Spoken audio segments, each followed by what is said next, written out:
Maribor Art Gallery. We are here at the very end of the European Womb Arts project. And we have gathered here to give the award to the lucky winner of the draw of the Womb Arts Women in Art quiz that took place last summer.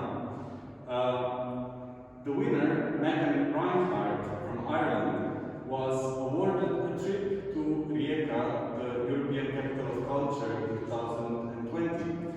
But unfortunately, due to COVID, this trip never took place.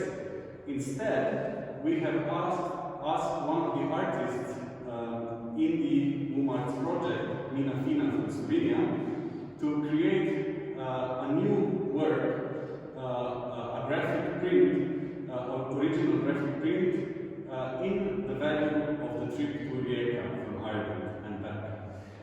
And here we are.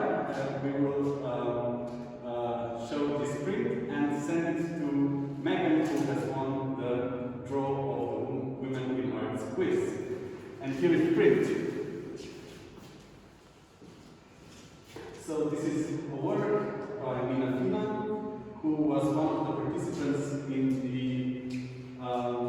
the residency program of the Womb Arts project, which took place, funnily, in Ireland as well. So with this, we send our greetings